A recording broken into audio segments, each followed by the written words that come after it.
Assalamu alaikum, my dear students. I hope all of you are fine and doing well. So in our today's lesson, we are going to discuss about the features of the modern periodic table. That what are the main features? How the does the Moseley just differentiate the different elements according to their properties?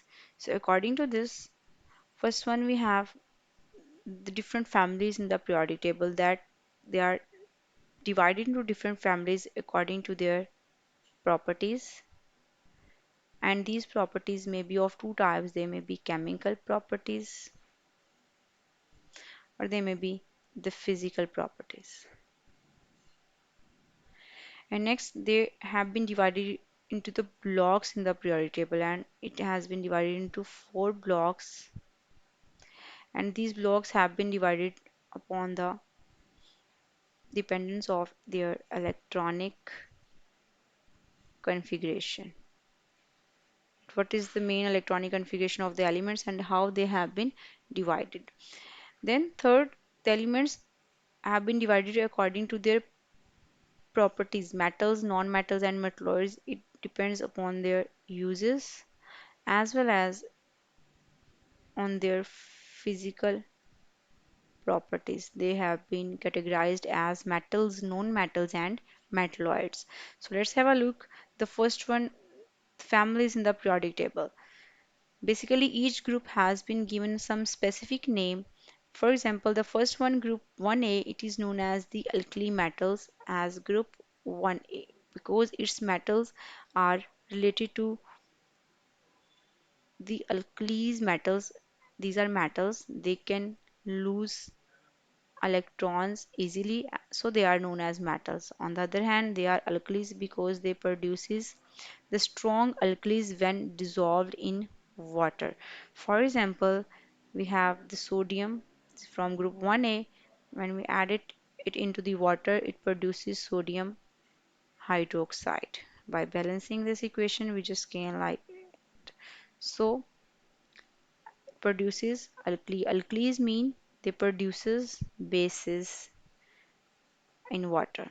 Second group is known as alkaline earth metals and they also produces bases. On the other hand, their some properties are as they are earth metals because we can naturally gain them from the earth.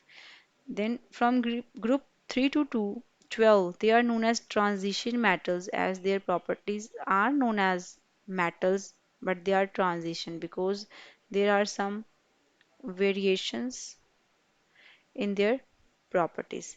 The group 13 is known as the boron family as it started from the boron. Next, the group 14 is known as carbon family. Its first element is carbon. 15 is known as the nitrogen family. It started from the nitrogen. The 16 family it is known as the oxygen families or the chalcogen family. It is the mainly started from the oxygen. Then the group 17 or the group 7 it is known as the halogens which includes fluorine, chlorine, bromine, and iodine. These are the known as diatomic molecules and their properties are like halogens. Next we have group 18. It is known as noble gas or the group 8A from the group A and they include all the noble gases or they are known as the inert gases because they do not react with other gases. They have their octet complete. Octet complete means they have 8 electrons in their outermost shell. So these are the simple families in the periodic table. After that we have blocks in the periodic table. The periodic table has been divided into mainly 4 blocks. And these 4 blocks are S block elements, we have P blocks,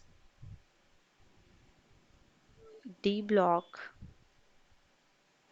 and we have F block elements. So here you can see that the first two groups are known as the S block elements. Then from 2 to 12 we called it as the D block elements.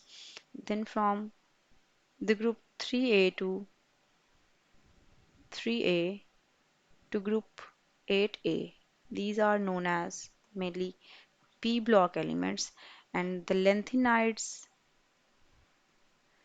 and the actinides, these are known as f block elements. Now, how we can characterize s, p, d, and f? Mainly, the valence electrons are present in their subshells, and we have four types of subshells: S, P, D, and F. So they have been categorized into different blocks according to their electronic configuration or their valence electrons. S block elements have their electrons in the S subshell. P block elements have their electrons in the P subshell,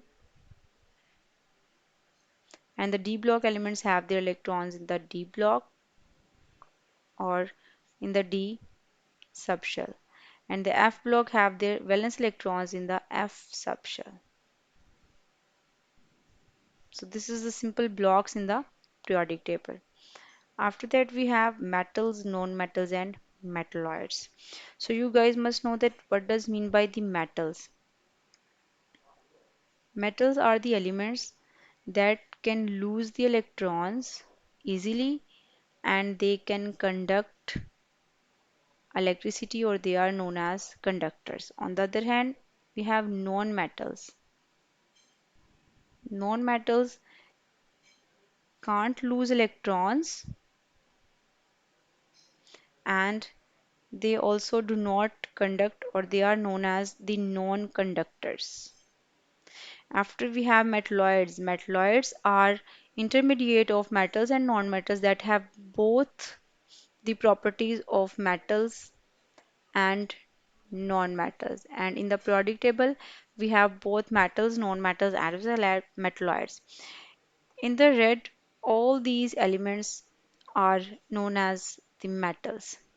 And next in the yellow, that is boron, silicon, germanium, arsenic, bismuth, and thallium. These all are known as the metalloids. And in the blue one, that is hydrogen and the group 8 noble gases, carbon, nitrogen, oxygen, and all these are known as the non-metals. So here scientists have just categorized the elements on the properties of their conductance: metals, non-metals, and metalloids. So this is all about the simple overview of the some features of the periodic table, on which it has been divided into blocks, families, as well as metals, non-metals, and metalloids.